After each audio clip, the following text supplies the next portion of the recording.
Good evening, boys and ghouls, and welcome to the final week of GameTober on Happy Beard Games.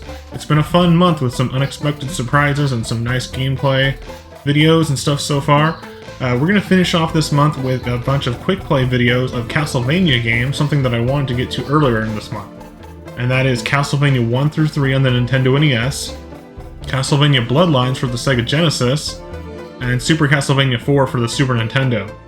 Now, as you might know, Super Castlevania 4 is my favorite video game, and so that one's going to be a little bit of a different style of quick play. It's going to be more just little parts and here and there throughout the whole game, because I'm recording the whole game for a game review, and I hope to have that game review up for you on Halloween this year. So, without any further ado or a don't, let's jump in with Castlevania for the Nintendo NES. Alright, Castlevania, push start key. I don't know why it's a start key on this game instead of a start button. Now, I've played this on my channel multiple times. In the past, I've done a no-whip challenge, which is where you play the game without doing this, the B button attack at all, or even using any attacks at all, because you need the whip in order to take down these candles, which unlock items. The items will drop, and then you get sub-weapons. So, if you're doing the no-whip challenge, you're not going to get any sub-weapons either, and I missed the jump. There's a jump if you jump over the gate door. You can unlock some extra points. Now you might be wondering, Kevin, where the heck is the background music? Now I don't know if it's my cart, if there's an error with my cart specifically, because yes, I am using the actual Nintendo NES cart. For whatever reason on my specific NES cart for Castlevania 1, it doesn't play the background music sometimes on the first stage. Once we get to the boss, the big bat boss of this first stage, the music should pop back on, which is kind of a shame because I actually really like the music on this first level. It's really iconic and one of the best on this soundtrack, which is a great soundtrack, by the way, guys. Sorry you can't hear it. It's not anything with my editing. It's not like I have the game volume down, because you can hear me killing the monsters and stuff. But for whatever reason, no BGM on my cart on this first stage. I don't know why. It's been like that for a while. A couple times I've got it to run on its own, but I'm not sure exactly what steps I did to do that. So, yeah, no background music. Should pop on once the boss fight comes, because that cues a different song in the track. So, well, that's weird. There's two bats.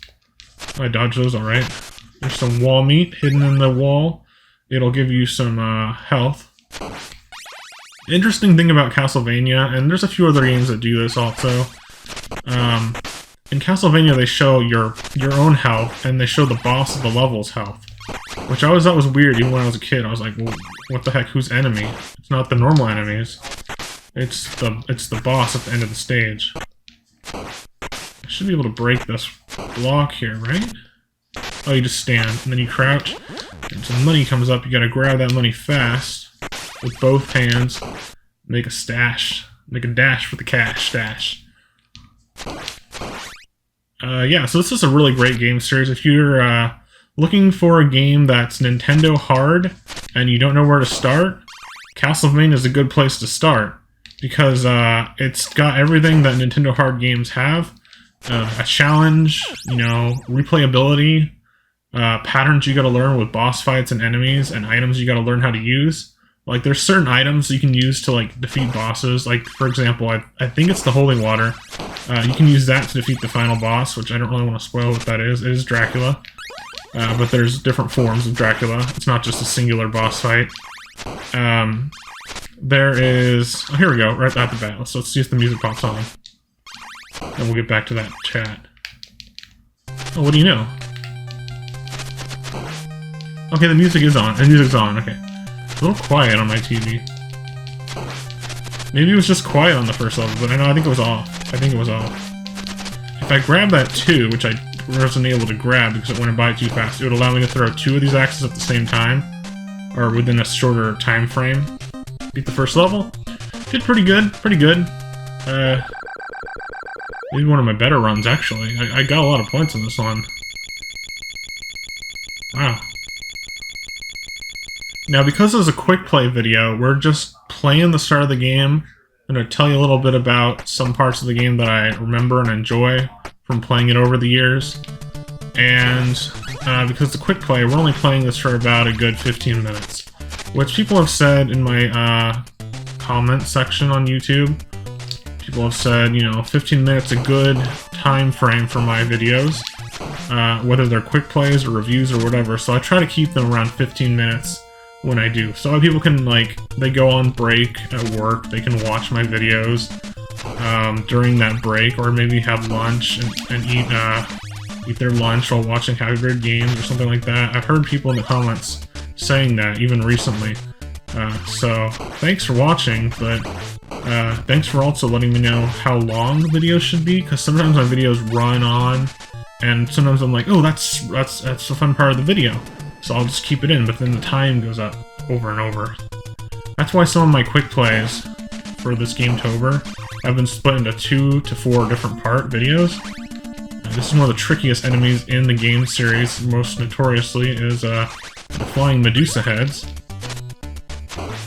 Yeah, they're a crazy enemy. There is a weird thing in this game where if you crouch or stand on certain blocks at certain points in the game, you can summon up some extra items that'll pop out of the ground. And there's one that's around this section.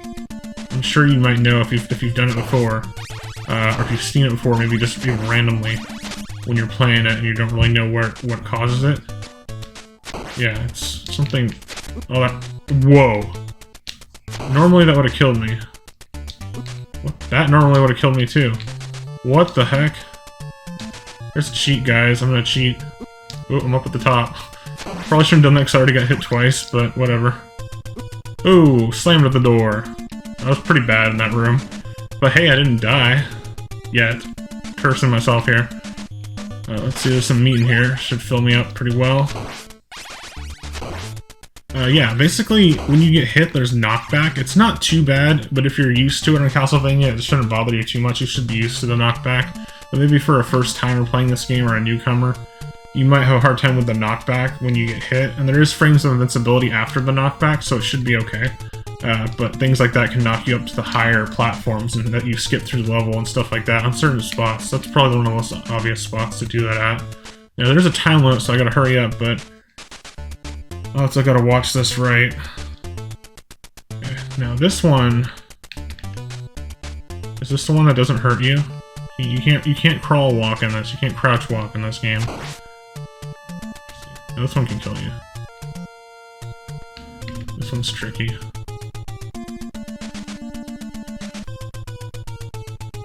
Okay. I had to be a little quiet there to make sure I made it through those mashers, because those will kill you in one shot. Those are like an instant death thing. And I'm just surprised on the last room with the Medusa heads that I did not fall in the pit. It didn't knock me back. On one of them it knocked me straight down, which is weird. On another time it knocked me up, which is weird. I don't know. Normally it knocks you backwards, but for some reason it knocked me straight down, so I didn't go anywhere. I just fell back down to the square that I was already on. I always thought these were cool enemies. They're kind of annoying and they kind of take a long time to kill in most of the Castlevanias, but I always thought they were pretty cool. They're like dragon skeletons that shoot fireballs. They're really cool.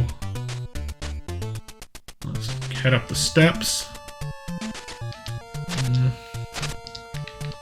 Yeah, this is one of my favorite game series. Like I said earlier, Castlevania 4 is my favorite video game. I've been playing that one since I was a kid. But I didn't play Castlevania 1 through 3 until much later. Actually, the first time I played these was on PC. Not like a ROM. Well, I guess it was kind of ROM. It's a little bit different ROM if you actually want to get technical about it.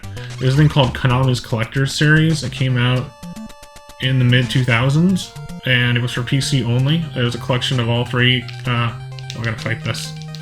All three Castlevania games for the NES, as well as the first 2 Contra games.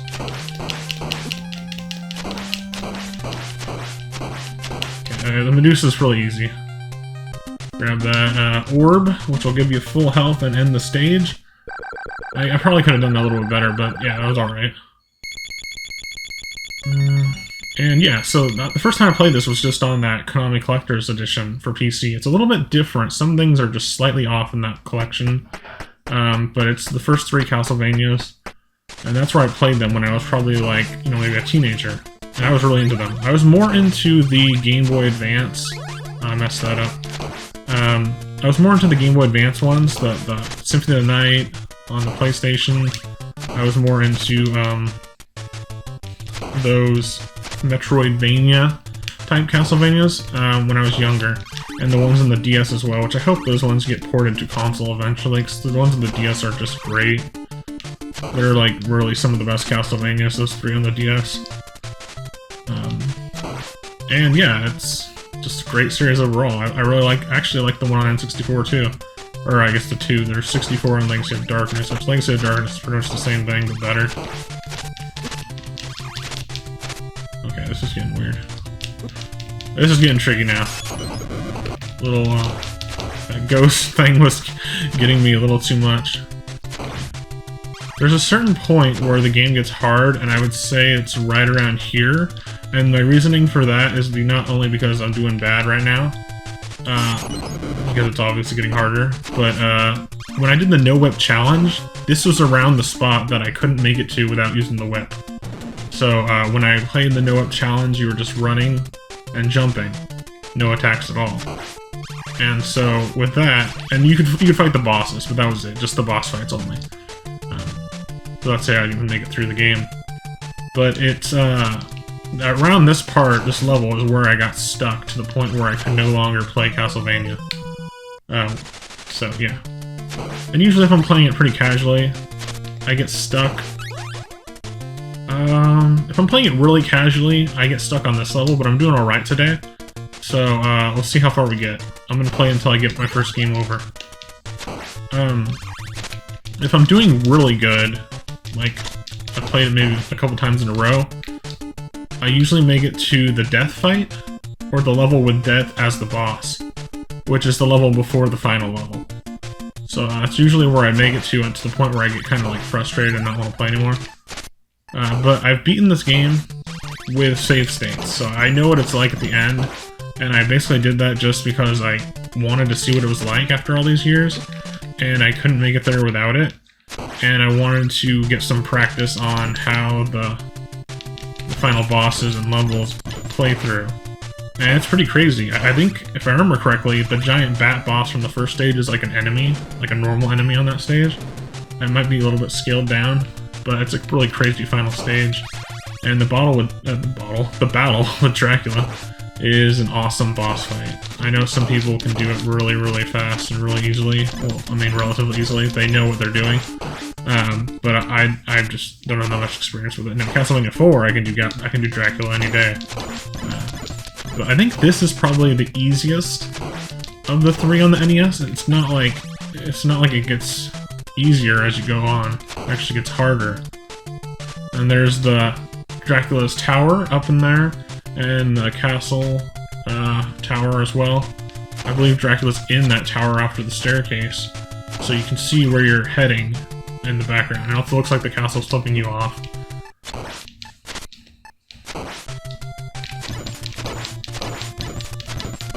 I'm all out of hearts that I can use for that. Well, this is gonna be hard. I'm not the boss. Isn't there like a... Okay, there's a meat in there. Grab all this stuff before I start fighting.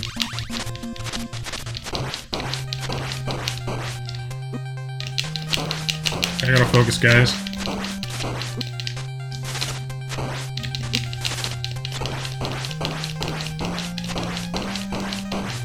Okay, I did it. Whoa, I only had one little health bar. Wow. Okay, I had to be a little quiet there because I wanted to beat the boss of stage 9, which the levels always seem shorter every time I play this game. Again. Yeah, that's pretty cool. So we made it to a hard part. Is this the dungeon level? A cellar? Oh yeah, he falls down. Yeah, okay. This game actually doesn't have that many levels. Like, it's not a cellar, it's a cave. This part's pretty tricky too. As you can see, I just fell in the water. Wow. Well, that was a little unexpected on that part with the bat knocking me back. So you can see you start out with a leather whip, and then you hit it, you pick up the power-up pickup real quick, and then you've got the chain whip, and then your chain whip and eventually expand into a long chain weapon. And there's a lot of things to say about this series, that's why I'm talking about things and forgetting things as I go along. Don't want to keep that. Too late. Yeah, it's just a great series. See, that didn't knock me back because the ceiling was too low. Oh, there was a cross. The cross is not a sub-weapon, it's an item that destroys all enemies on screen.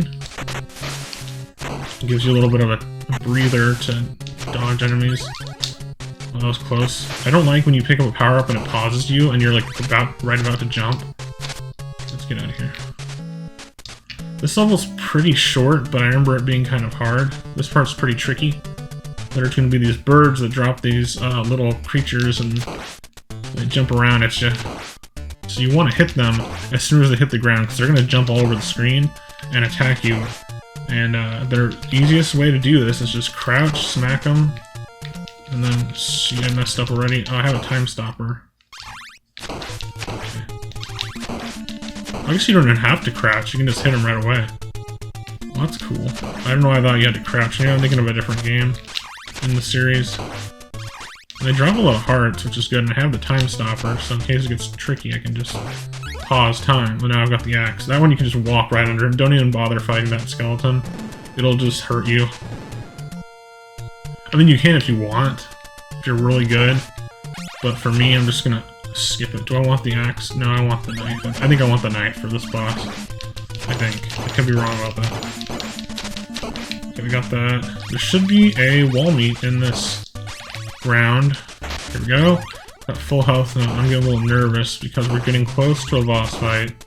And I really don't want to mess this up in this video. So let's just run through this guy. I'm just gonna skip him. There's a heart right there I can pick up, but I don't think I need it that much. We're probably not even going to be able to beat this boss, so let's just give it our best.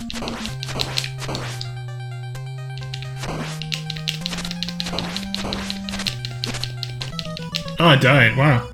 Yeah, that did a lot more damage than I thought it would. I thought I was getting him more than it was. Maybe it's not a good idea to skip these monsters. Yeah, I probably shouldn't have skipped the one. If you hit him, you get a little invincibility frames, and then you can kind of run through him, but he'll still hit you along the way because he's so long. I gotta focus here real quick. I should not have jumped there. How'd that... That didn't look like it would have hit me. Maybe because I'm in the shadows and it like hit my hair. Wow, I got a lot of extra lives this time. I haven't used to continue, and I'm already on, like, what life? This is my 6th life? That guy's fireballs is gonna kill me. I don't know how to dodge him that well. I've done it before. I've just... it takes a little more concentration, I guess. So that's Castlevania. It's kind of weird looking at the continue screen for the first time and clicking end, but we're gonna end it. I think I did a pretty good run. That was pretty good.